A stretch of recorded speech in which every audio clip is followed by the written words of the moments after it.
आऊज़ुबिल्लाहिमिनश्शैतानिर्रजीम बिस्मिल्लाहिर्रहमानिर्रहीम। हकीम मियाँ मोहम्मद हसन मतब हसन की वसातत से नए नुस्खे के साथ आपकी खिदमत में हाज़िर है। आज का नुस्खा देसी एंटीबायोटिक के नाम से मैं इसे तैयार करता हूँ और आप भी इसे तैयार करें। बनाने में आसान है, बिल्कुल कोई मुश्किल नहीं है। बहुत सारे इसके फ़वाइद हैं। गले में सोज़श हो, गले में दर्द होता हो, गले में ख़राश हो, खांसी हो, हत्ता कि टॉन्सिल्स का मसला हो, उसके लिए आप इसे इस्तेमाल कर सकते हैं। नज़ला ज़ुकाम के लिए आप इसे इस्तेमाल कर सकते हैं। और उस जगह पे जहाँ पे आप इंग्लिश मेडिसिन एंटीबायोटिक के तौर पर इस्तेमाल करते हैं, उस जगह पर इसे आप बिला झिझक इस्तेमाल कर सकते हैं। कोई साइड इफ़ेक्ट नहीं है। छोटी उम्र के बच्चे भी इस्तेमाल कर सकते हैं, ज़्यादा छोटे नहीं, 7-8 साल से बड़ी उम्र के बच्चे जो हैं वो भी इस्तेमाल कर सकते हैं और कोई किसी किस्म का कोई साइड इफ़ेक्ट नहीं है। नुस्खा बिल्कुल सादा है और सस्ता है, बनाने में आसान है, कोई मुश्किल नहीं है। हर घर में मैं समझता हूँ कि इस तरह का नुस्खा जो है वो मौजूद होना चाहिए एमरजेंसी के तौर पे। तो अज्जा ये हैं कि आपने हल्दी लेनी है, मुलट्ठी लेनी है, सुंड लेनी है, राल सफ़ेद लेनी है। ये 4 चीज़ें हैं।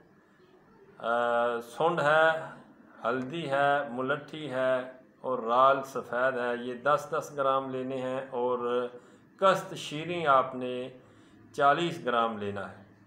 ये 5 अज्जा हैं इस नुस्खे के जो कि मैंने आपके सामने बयान किए हैं। आप दोबारा सुन सकते हैं। हल्दी, मुलट्ठी, सुंड, राल सफ़ेद और ये आपने चारों चीज़ें 10-10 ग्राम लेनी हैं और कस्त शीरी जो है वो आपने 40 ग्राम लेना है। इनको लाकर आपने खुश्क करना है और खुश्क करके इनको साफ़ करना है और इनका सफ़ूफ़ कर लेना है। 1 ग्राम कैप्सूल जो हैं, बड़े साइज़ के कैप्सूल जो हैं वो आपने फिल कर लेने हैं। एक कैप्सूल सुबह, दोपहर, शाम खाना खाने के बाद आपने इस्तेमाल करवाना है ताज़ा पानी के साथ। और जिन बंदों को गले का मसला हो, गले में ख़राश का मसला हो, गले में दर्द का मसला हो, सोज़श का मसला हो, वो इसे यूज़ करें। खांसी का मसला हो वो इसे इस्तेमाल करें। इसके अलावा टॉन्सिल्स का मसला हो वो इसे इस्तेमाल करें। और जिस्म में दर्द का मसला हो बतौर एंटी, आप इसे मैदे के अमराज में भी इस्तेमाल कर सकते हैं, गैस तज़ाबियत के मामलात में भी इसे इस्तेमाल कर सकते हैं। लेकिन उसके साथ आपको बदरका जो है वो चेंज करना होगा। आप किसी अरक के साथ, अरक मको के साथ आप इसे इस्तेमाल करवा दें तो ज़्यादा बेहतर रहेगा। तो ये एक सादा सा नुस्खा था, बनाने में बिल्कुल आसान है, कोई मुश्किल नहीं है। मैं अपने YouTube चैनल पे हमेशा सादा नुस्खे और मौसर नुस्खे जो हैं वो आपकी नज़र करता हूँ, जो बनाने में आसान हो, घर में इजीली बनाए जा सकते हों। तो कोशिश यही होती है कि सादा से सादा चीज़ें जो हैं वो आपके साथ शेयर की जाएं ताकि आप ज़्यादा से ज़्यादा मुस्तफ़ीद हों।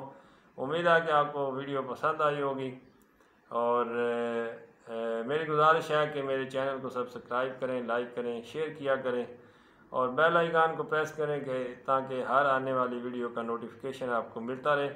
मिलते हैं अगले नुस्खे में, तब तक के लिए फ़ी ईमानिल्लाह।